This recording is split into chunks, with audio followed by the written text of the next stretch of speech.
Hello, my friends. Welcome. Your likes, comments, and subscriptions really help the channel grow. I still don't know when it started. That's the part that keeps me awake. The idea that whatever went wrong didn't announce itself. No loud noise, no blood, no obvious turning point. Just a quiet, unnoticed shift, like missing a step on a staircase and realizing too late that you're already falling. I work in a building that no one thinks about. Not abandoned, not famous, not haunted. At least not in any story you'd find online. It's a storage and records facility owned by the city. 4 floors of climate-controlled rooms filled with old files, confiscated items, unclaimed evidence, obsolete technology, and boxes labeled with dates that mean nothing to anyone anymore. Most people imagine museums when they think of stored history. This place isn't a museum. There are no plaques, no explanations, just shelves, drawers, and sealed crates stretching into dim fluorescent distances. My job was simple: inventory verification. I worked alone most nights, fewer distractions, less paperwork. The kind of job where hours disappear without you noticing. That's probably why I didn't notice when the building began behaving differently.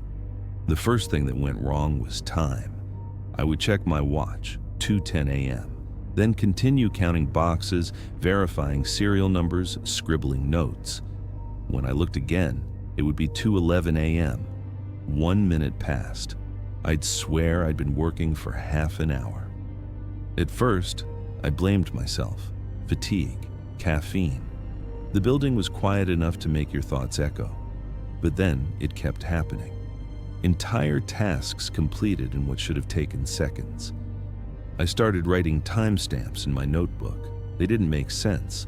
Sometimes I'd finish cataloging an entire aisle, hundreds of items, and the clock would say 2 minutes had passed. Other times, I'd stand still, staring at a shelf, and 20 minutes would vanish. I didn't tell anyone. You don't complain about time loss unless you want someone to suggest stress leave or a psych evaluation.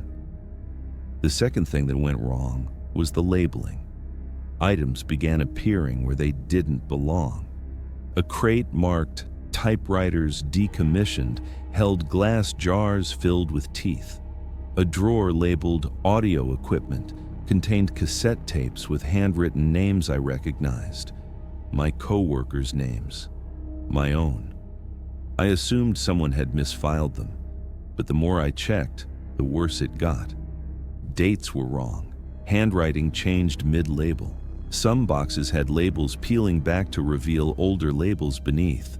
Crossed out, rewritten, crossed out again. Like the building couldn't decide what things were, or when they were from. The third thing that went wrong was the sound. The facility was never silent.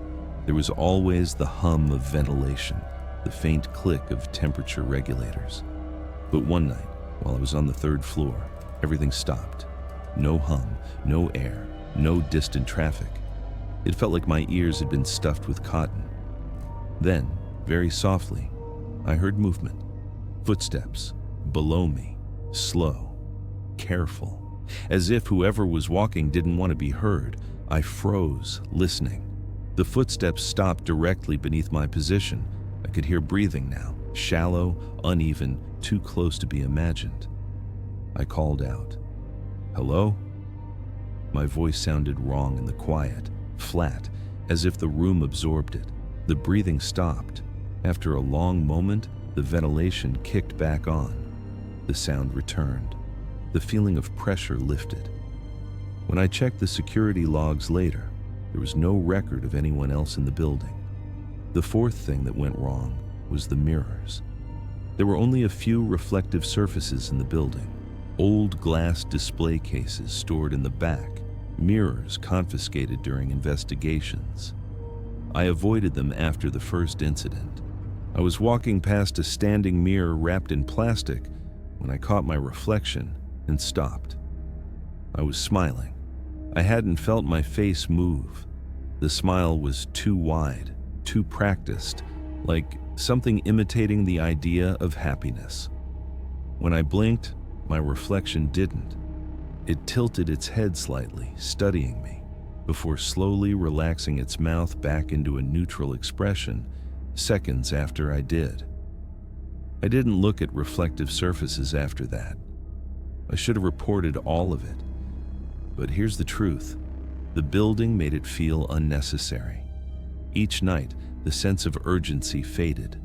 The wrongness softened, like a dream losing clarity after waking. The idea of telling someone felt dramatic, embarrassing. The building wanted to be left alone. I started finding records of myself in the archives, personnel files with my name but different photographs, incident reports describing injuries I never had, audio recordings labeled with dates in the future. In one recording, I was crying. In another, I was begging someone to stop reorganizing me. I don't remember saying that. The fifth thing that went wrong was the door. There's a service elevator used for heavy items, rarely active during night shifts. One evening, it opened on my floor without being called. Inside was a single metal shelving unit. On it were boxes labeled with my name, hundreds of them. Each box had a date. Some were years in the past. Some were marked pending. I opened one. Inside was a notebook identical to mine, filled with handwriting that started neat and confident and slowly devolved into frantic scrawls. It's learning me. I think it needs replacements. If you're reading this, you already waited too long. The elevator doors began to close on their own. I didn't stop them. The next morning, my supervisor emailed asking why I hadn't clocked out. I told her I had. The system disagreed. Security footage showed me entering the building that night. It did not show me leaving. I started sleeping in the building, not intentionally.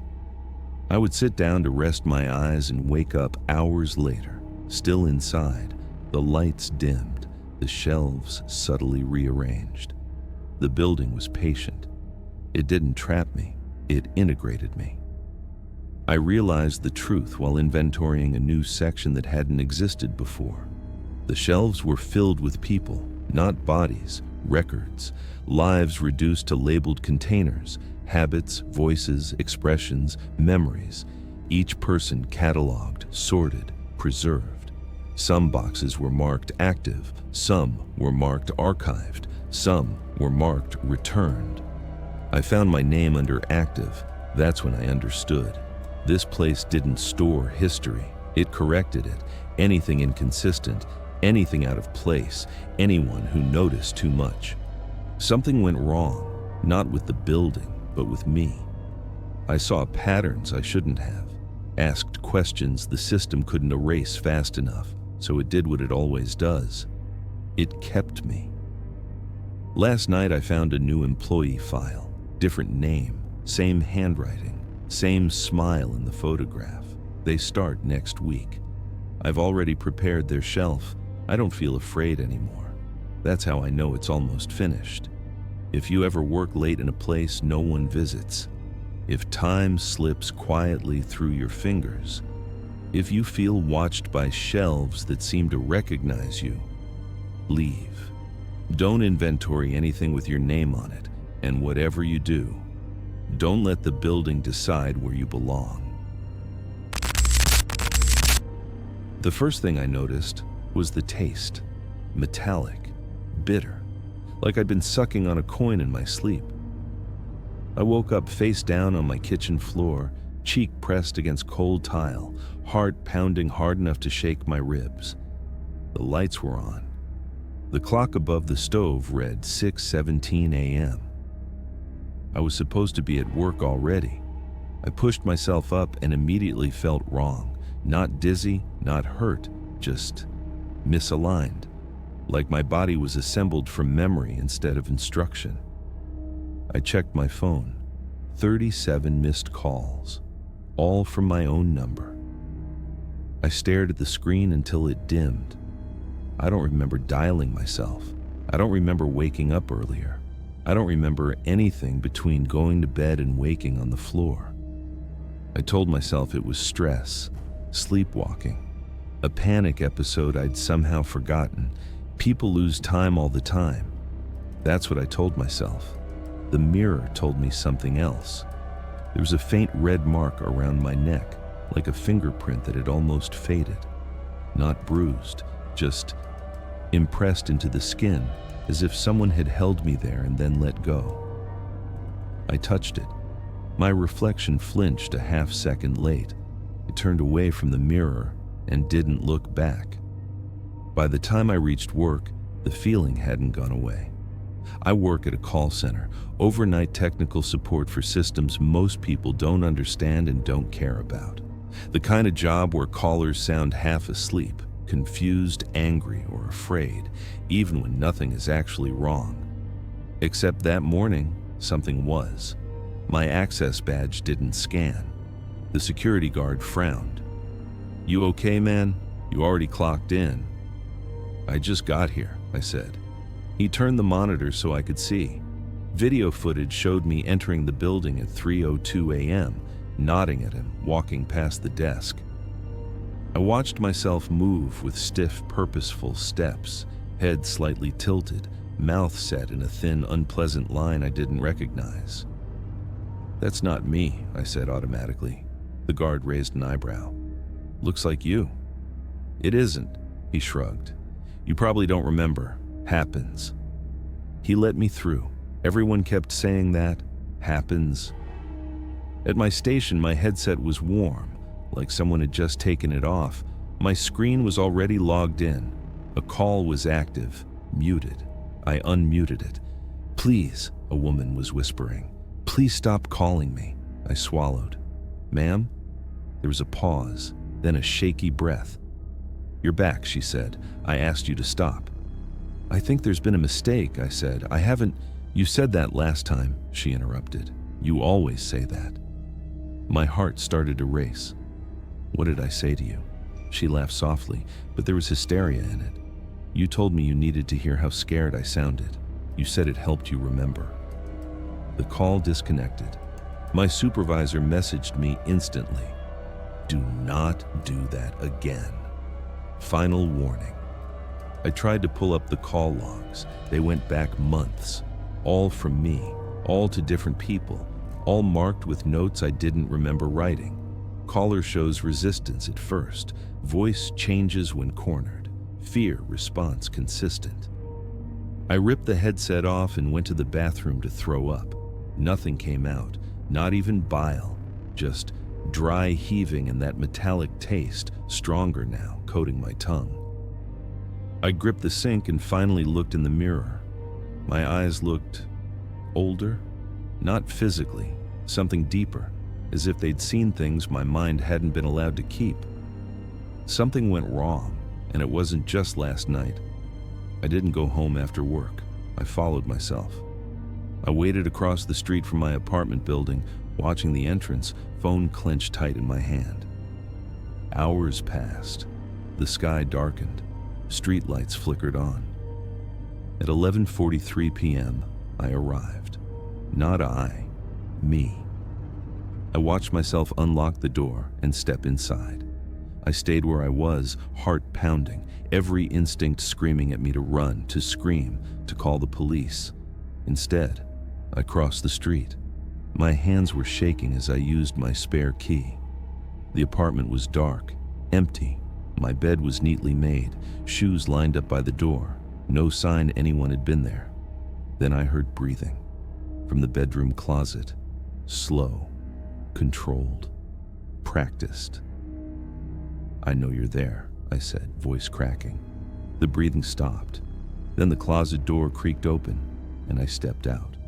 Up close, the differences were obvious. My posture was straighter, my expression calmer.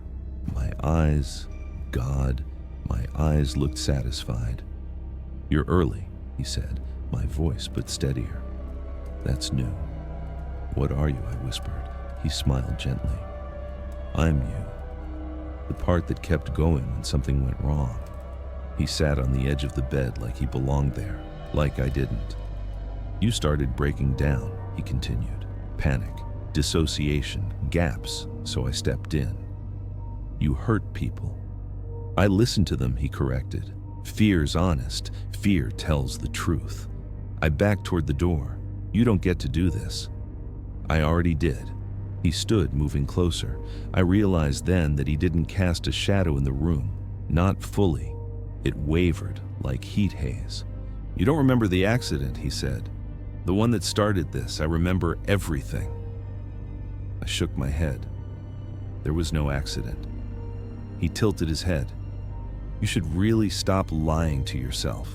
He reached out and pressed 2 fingers to my forehead. The room dissolved. I remembered. The night drive, the rain, the argument on the phone, the moment I looked away from the road, the impact, the sound my body made breaking against the steering wheel, the silence afterward. I remembered screaming in the dark, lungs filling, thoughts unraveling. I remembered begging anyone to make it stop. Something answered, not a voice, a function, a correction.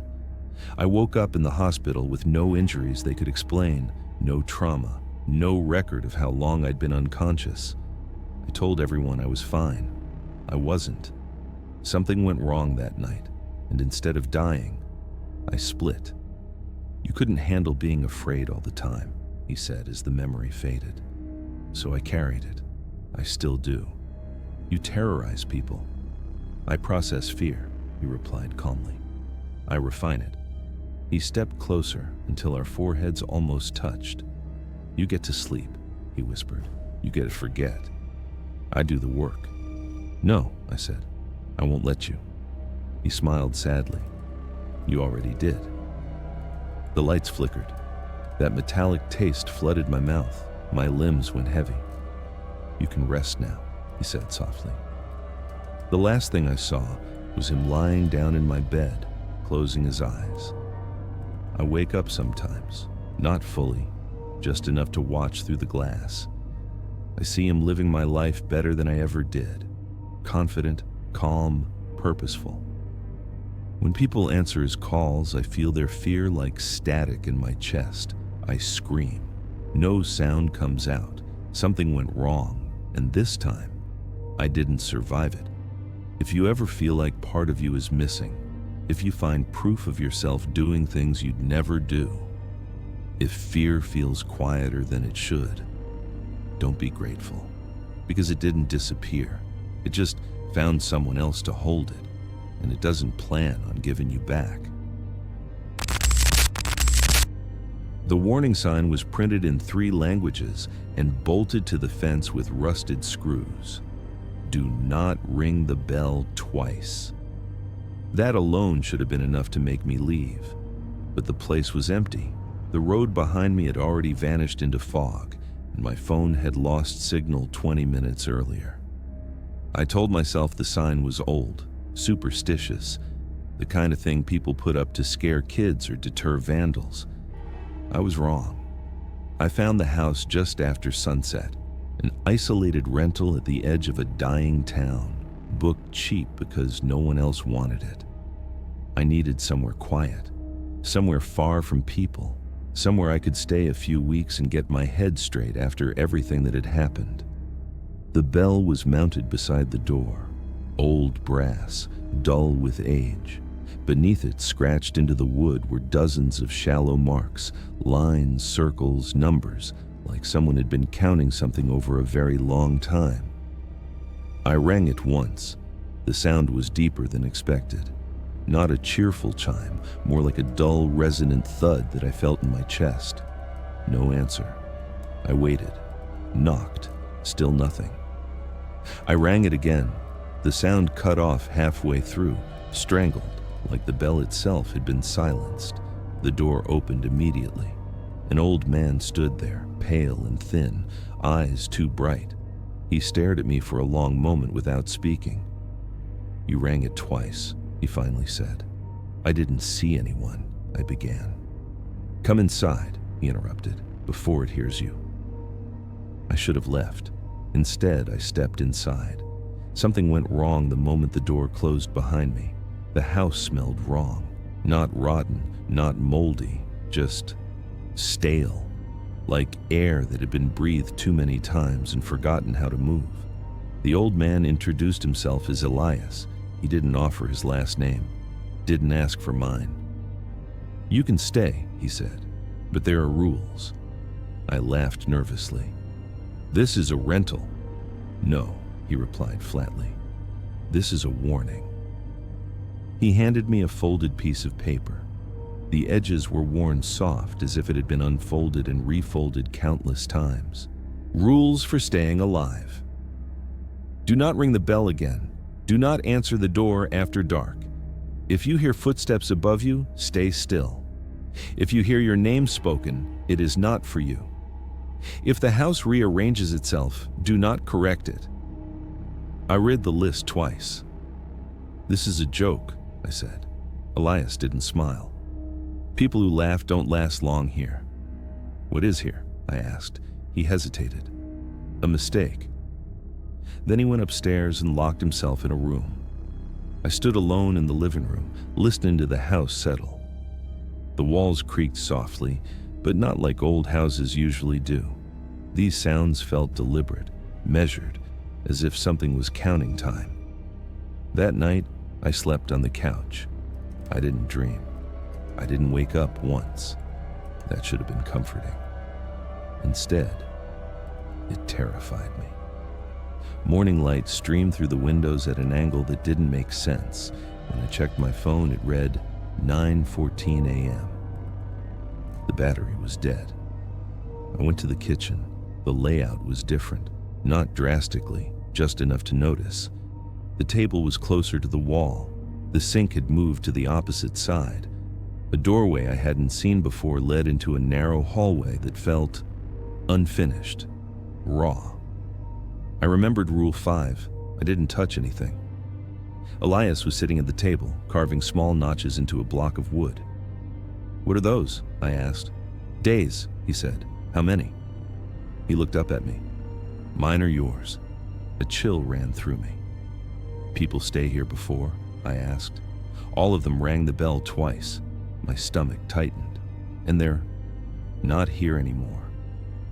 That was the first time I noticed the walls. They were covered in faint impressions, handprints, faces, shapes pressed outward from the inside, like the house had swallowed something too big and it was still trying to get out. I didn't eat breakfast. The first voice came that afternoon. I was in the hallway, the one that hadn't existed before, when I heard it. "Hey," it said softly. My voice, perfectly copied. "Come here." My blood ran cold. Rule 4. I stood still, heart hammering, staring at the wall as the voice repeated my name again and again, growing more irritated each time. When it finally stopped, the wall in front of me pulsed once like a heartbeat. I backed away slowly. That night, footsteps paced above me, slow, heavy, not human.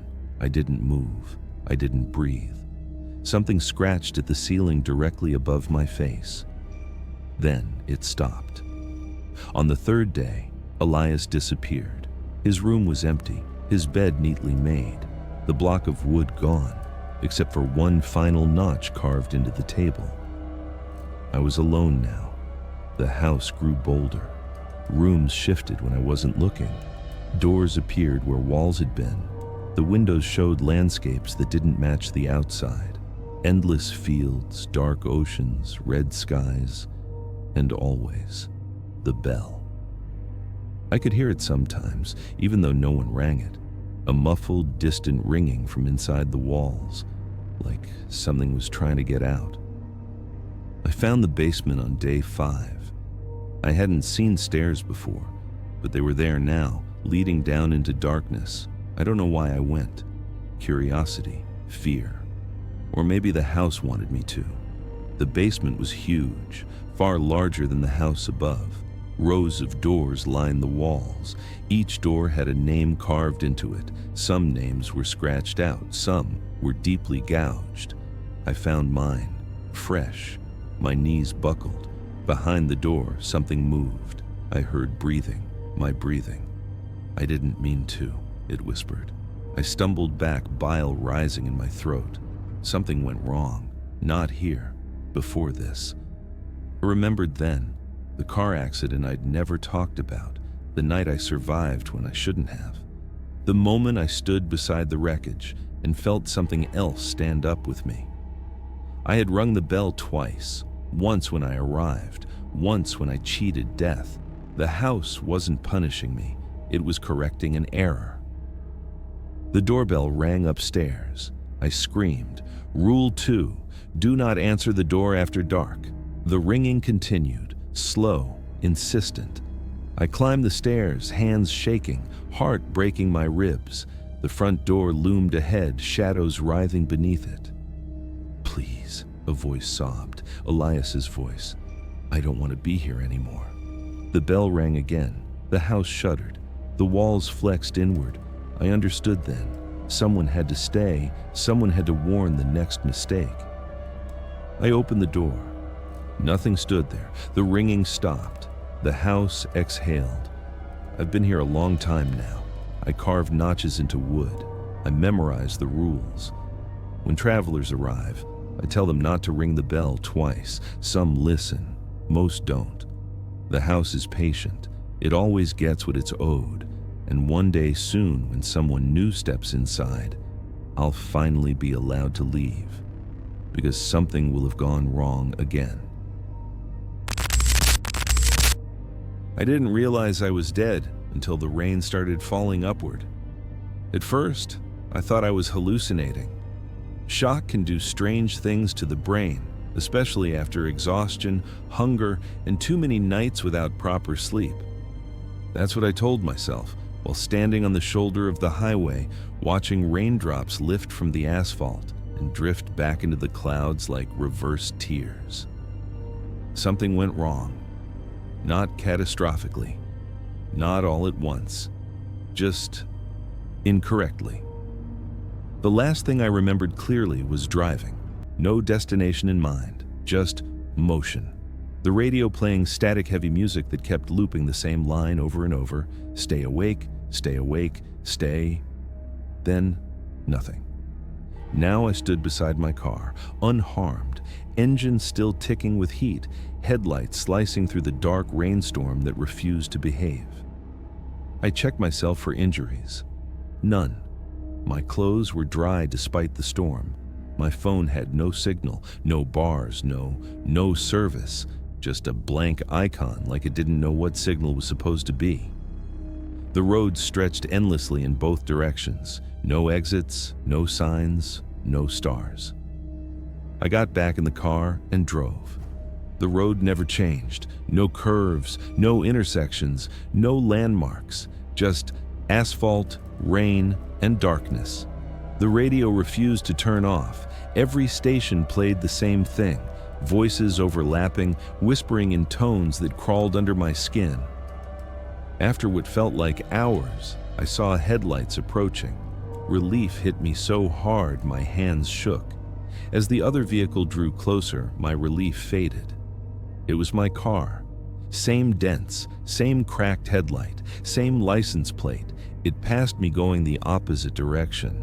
I caught a glimpse of the driver. He didn't look at me. He stared straight ahead, eyes wide, mouth moving silently, hands gripping the wheel so tightly his knuckles were white. The radio screamed. I slammed on the brakes. My heart hammered as I sat there, shaking, trying to understand what I'd just seen. Something went wrong, and whatever it wasn't following the rules of reality. The gas gauge never moved. The clock on the dashboard blinked nonsense, numbers that rearranged themselves every time I blinked. Eventually, I noticed something worse. I was leaving tracks, but not tire tracks. Footprints, bare footprints appearing behind my car as if I were walking instead of driving. I didn't stop to inspect them. I kept driving. The rain grew heavier, louder, until it sounded like hands slapping against metal. Then, abruptly, it stopped. The road ended. Not gradually, abruptly. Asphalt simply gave way to nothing. Beyond the edge was darkness, not the absence of light, but something thicker, heavier. It pulsed faintly, like a living thing breathing in the void. A sign stood crooked at the edge. "Welcome back, no place name." Just that. Behind me, an engine idled. I looked in the rearview mirror. Another car, same make, same damage, different driver. This one looked at me. He smiled. I ran. I don't remember leaving the car. One moment I was seated. The next I was sprinting across wet ground that felt like sponge beneath my feet. The darkness ahead retreated as I moved, revealing a structure rising from the void. A building, not abandoned, not old, wrong. Its angles bent subtly inward. Windows reflected things that weren't there. The entrance stood open, light spilling out in an inviting domestic glow. I heard footsteps behind me, more than one set. I reached the door and threw myself inside. The door closed on its own. Silence. The interior looked like a hospital waiting room, but stripped of identity. No signage, no clocks, chairs bolted to the floor, white walls that hummed faintly, like electrical wiring hidden beneath skin. A woman sat across from me. She looked exhausted. "You made it this time," she said. "This time?" I asked. She nodded. "You usually don't." My mouth felt dry. "What is this place?" She hesitated. "It's where they send the parts that don't line up." I didn't like the way she said parts. Before I could ask more, a door opened. A man in a gray uniform stepped out. No badge, no name. "Number 47, he called. The woman stood. She looked at me with something close to pity. "Don't trust the questions," she whispered. "They're not for you." Then she disappeared through the door. The hum grew louder. The walls vibrated. I noticed then that the floor was covered in faint scuff marks, like people had been dragged away. Something went wrong, and this place existed because of it. They didn't restrain me. They didn't need to. When my turn came, my legs moved on their own. The examination room was enormous, too big for the building. The ceiling curved upward into darkness. Cables hung down like veins. Screens flickered with images of people, living their lives, laughing, crying, aging. One of them was me. A version of me sitting at a kitchen table I didn't recognize, talking to someone whose face blurred every time I focused on it. "What is this?" I asked. "A calibration," the gray man said. "Calibration for what?" "For continuity." He gestured and the screens shifted. I saw accidents, near misses, surgeries, falls, heart attacks, car crashes, moments where people should have died, moments where they didn't. "Every time probability fails," he said, "we correct the outcome." My stomach dropped. "You kill people." "We balance," he replied calmly. A screen zoomed in on a twisted wreck. My wreck. I remembered now. The truck, the headlights, the impact, the pain that never came. "You weren't supposed to walk away," he said. "I didn't," I whispered. He smiled thinly. "Exactly." They explained it without emotion. I was an echo, a leftover version that kept moving after the original outcome had already been processed. Most echoes collapsed on their own. Dreamlike states, confusion, dissociation, eventual erasure. I didn't. I kept driving, I kept existing. "That's where something went wrong," the man said. "You became aware." "What happens now?" I asked. He considered me. "We can reintegrate you." "Back into my life?" "No," he said. "Back into the system." The floor beneath me opened. I fell. I woke up underwater, not drowning, suspended. Lights glowed above me like distant stars. Around me floated countless shapes, human outlines made of faint light, drifting slowly, occasionally flickering out. I screamed. No bubbles came out. A voice echoed in my head. "Stay still. Movement causes instability."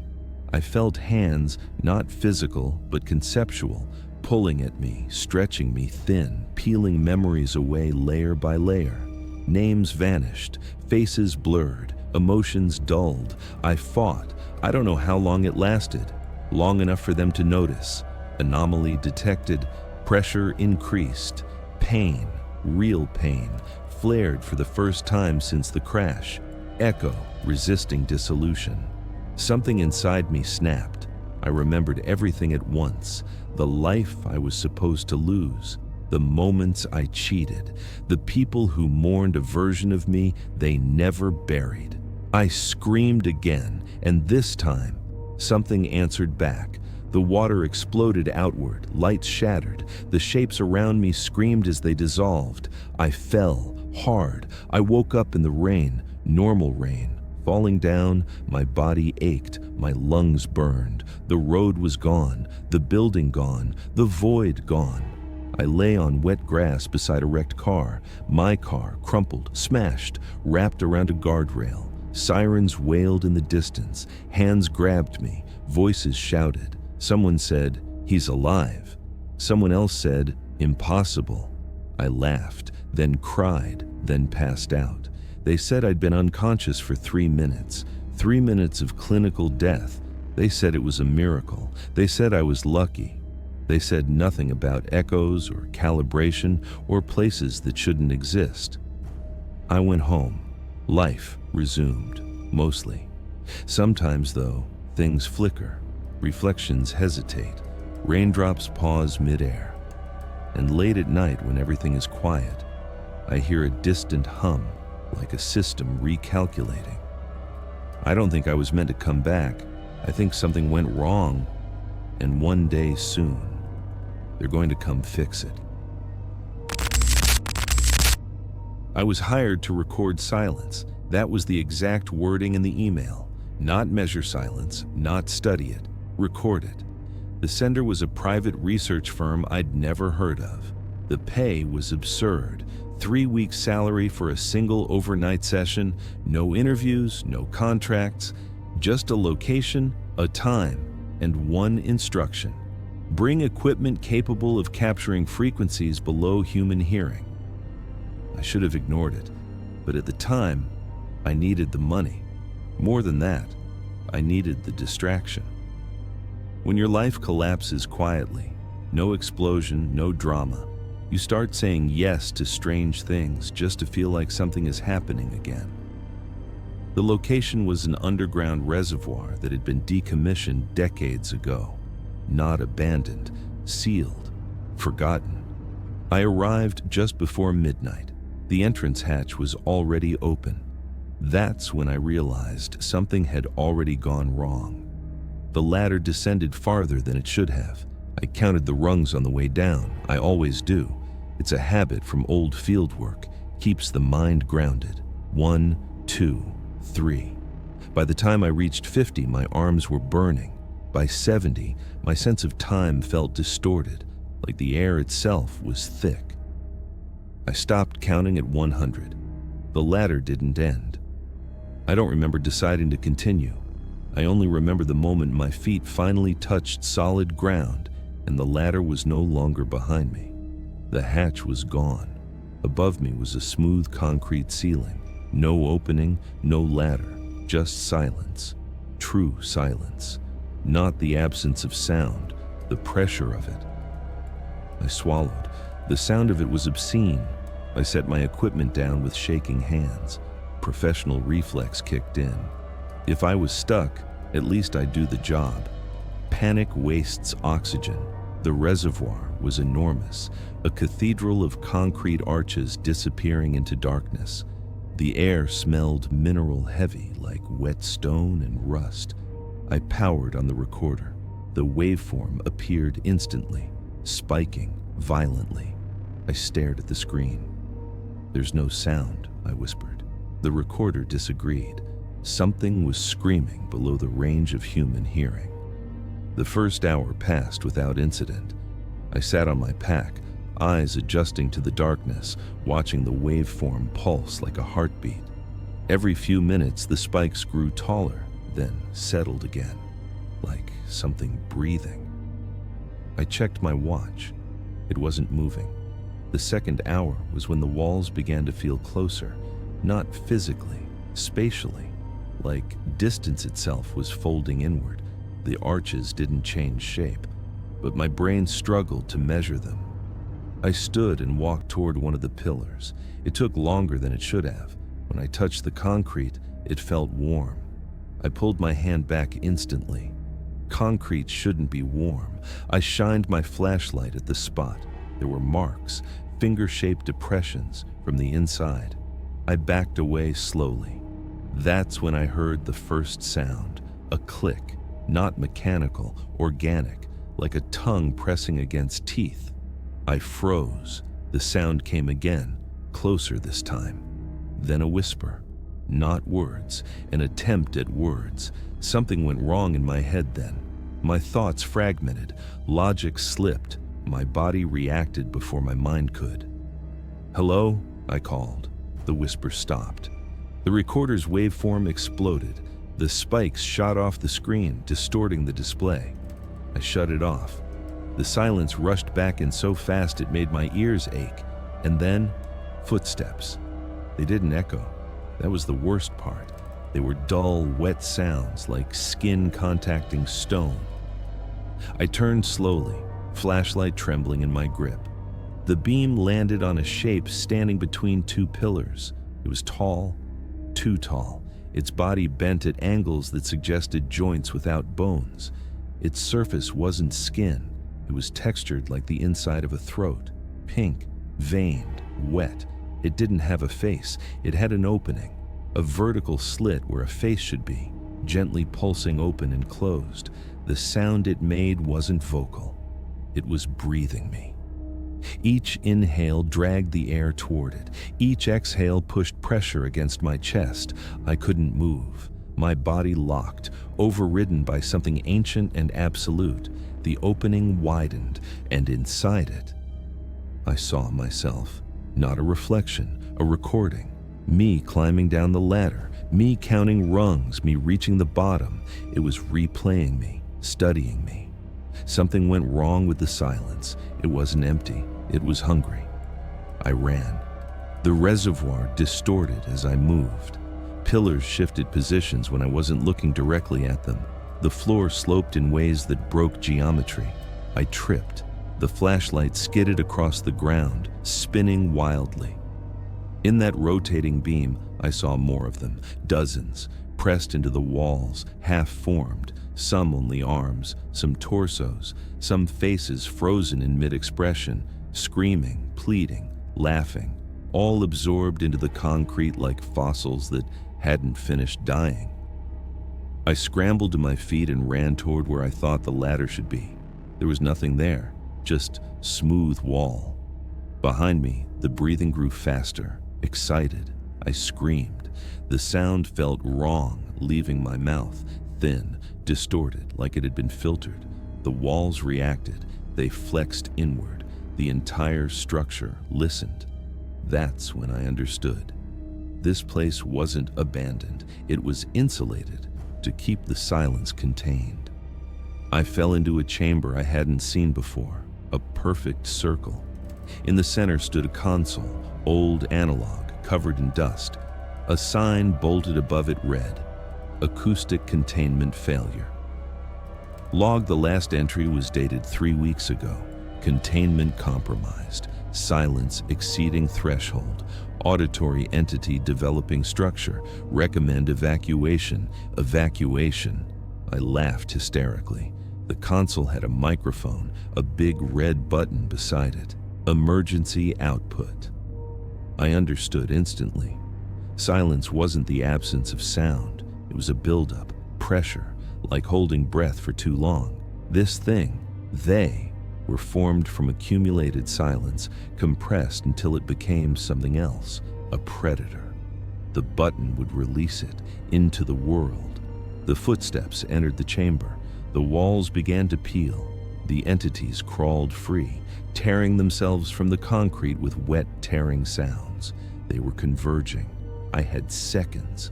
I could scream into the microphone, feed it, distract it, or I pressed the button. The silence broke, not with sound, with noise. Every sound ever suppressed in that place erupted at once. Screams, impact, voices, machines, metal, tearing. The entities convulsed, their forms destabilizing as sound tore through them like acid. I was thrown backward, my ears ruptured, blood poured down my neck. The world collapsed into white. I woke up in a hospital bed. They said I was found near a sealed reservoir entrance, screaming uncontrollably. They said seismic sensors detected a minor underground collapse. They said nothing was down there. They said I imagined it. I can't hear properly anymore. Silence terrifies me now, because sometimes, late at night, when everything is quiet, I hear breathing, not near me, far away, as if something enormous is waiting, listening, learning, because something went wrong when the silence was released, and now the world is just a little louder to keep it asleep. If this story scared you, make sure you're subscribed.